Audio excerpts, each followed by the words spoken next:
The Edo State government has made public the relocation notice issued to the Deputy Governor, Faceoff, following Monday's drama, during which he claimed he was not aware that the Deputy Governor's office had been relocated.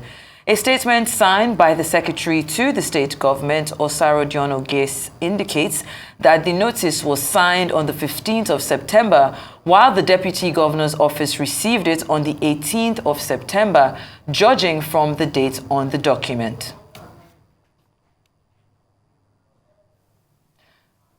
I am at home office now, and the gate is locked. I am padlocking the gate, I'm padlocking the gate, the chain and key. Both the outer gate and the inner one, they padlock and chain it. And the governor said they should lock it. They are using the office for something else. I have not moved to anywhere. Nobody has given me letter to move to anywhere. Nobody has given me letter. So if governor say I moved, I have not moved. I'm not moved. The governor did not give me letter. Nobody has given me letter to move. So how will I move out of my office? And the gate is locked and padlocked. So maybe, I don't know. So I call the governor, is not picking. So you call the governor that I didn't move because I didn't get any letter to move. Only the civil servant got letter to move. I'm told that the civil servant were given letter from the office of HOS to move out.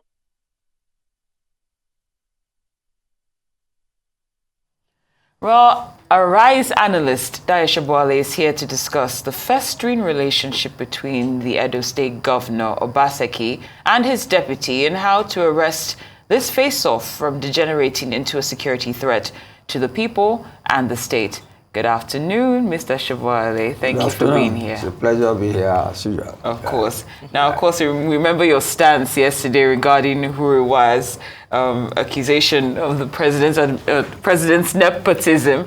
But today, we see now that they are branding this an irritating pettiness and by Governor Obaseki, an unnecessary executive antagonism against his deputy. Do you see reason with this? Using that language? That's the same people. The same people, yeah.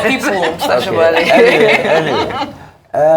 It's unfortunate. It's unfortunate, but I won't use such language because it is poor political management on all sides, especially between two people who are very good friends before, who have fought battles together, who left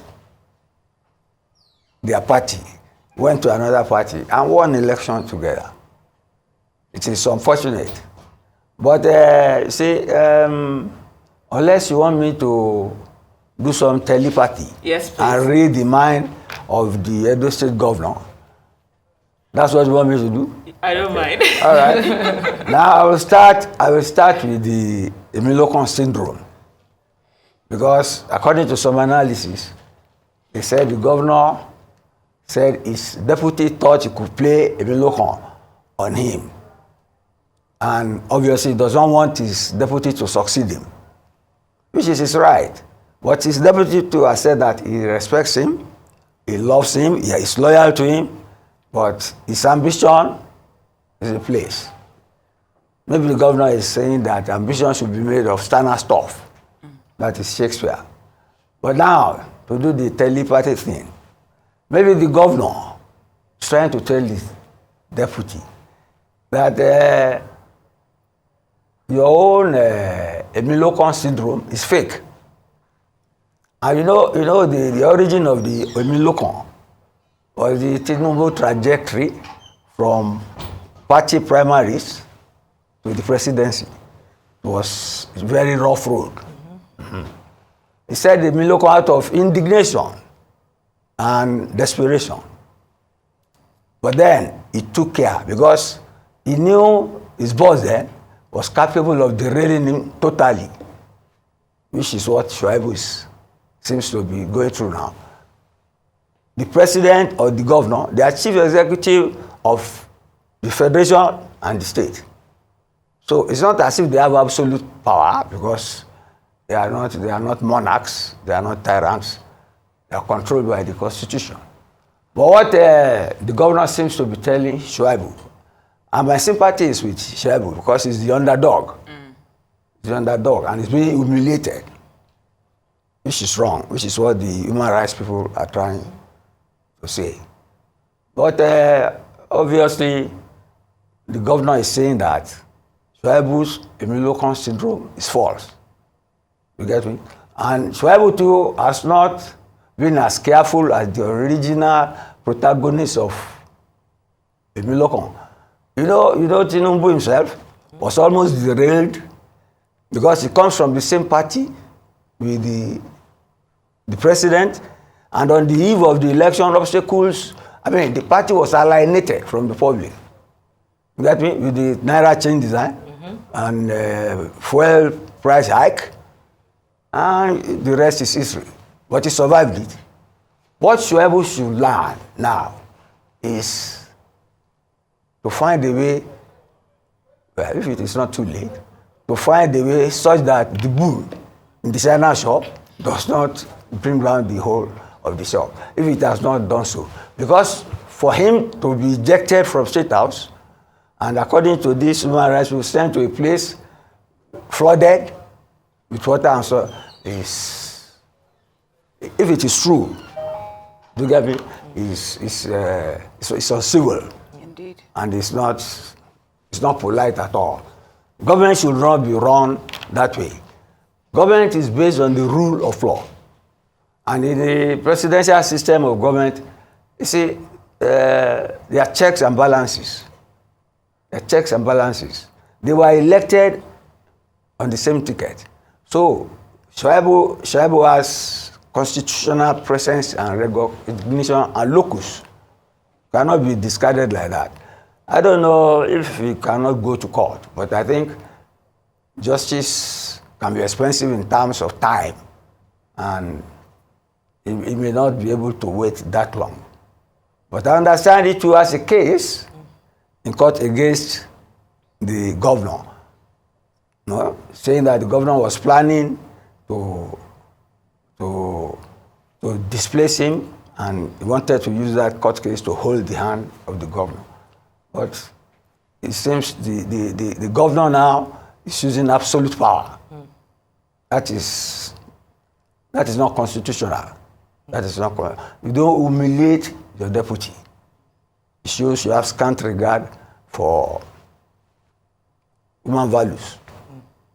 I don't know if there are some elders in the party, but the PDP itself, it is in some comatose now, with Wiki holding a gun to the head of the party, still in the, literally, still in the party, has not left the party, and the party seems unable to expel him, and is even more powerful.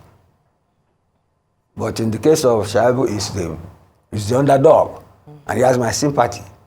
And if I can publicly, I will appeal to his boss to temper justice with mercy and let him breathe. Yes. All right then, Mr. Sobowale, you've described, the Edo State Deputy Governor as the underdog. Yeah. Well, I'm looking at this report on this day that says an aide to Obaseki, who didn't want his name mentioned, alleged that the Deputy Governor knew that the governor was not around, was aware that the place was locked, but still came to the government house to make trouble so that we would be discussing it as is. Now, if you look at the way he's handled the situation, fine, there has been a letter signed by the SSG saying that, addressed to the office of the Deputy Governor, that suggests that he was informed of the relocation to the new office. Now, if he knew that his office had been relocated, regardless of where it was, I know that you've described it as a not so good space befitting of a Deputy Governor. Do you think that maybe he should have handled it differently, or is this the best way to go, making sure that the media... How would you have handled this? I'm not the Deputy Governor, so I can't answer So what sort of question are you asking me? I'm asking you as the How can you ask me? analyst. No way. That's an hypothetical question. I don't answer hypothetical questions. Or what are you narrating? A man was locked out of his office. He went to the new office. It was not habitable. Then he came back to government house to see his boss. What is wrong with that? How else could he have handled it? Has he been physically violent in any way? In fact, maybe some other people would have been more forceful than that, but he has not. And you are still blaming him. I'm not blaming him. You are saying how else could he have handled it? It's just a you are question. passing an opinion. Choose to answer Well, it or not. Go ahead. Still blaming him. We certainly hear you, Mr. Sobowale, but when it comes to this situation, do you foresee a potential of this degenerating into a conflict, as was read in the intro earlier, that could actually end up affecting, the people of the states, because, this might be a case of clash of egos almost? You see, if Shaibu has not been this compliant, you get me? If he too had risen to the occasion and summoned some people, their politicians, to force the gate open and things like that, we'll be talking of a different thing. But he didn't do that. It's like, he's trying to play ball to just have access to his office. He's being too compliant, almost too weak. You get me? So I don't see any security risk because the governor is governor of the state, he's in charge. They just won some local government elections, which we won everywhere. So the governor is the chief executive, he's the lord of the manor. And then you are still trying to cast aspersion on the conduct of the underdog.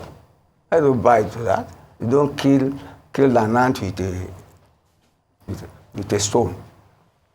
All right, then I think that's a good place to end this conversation.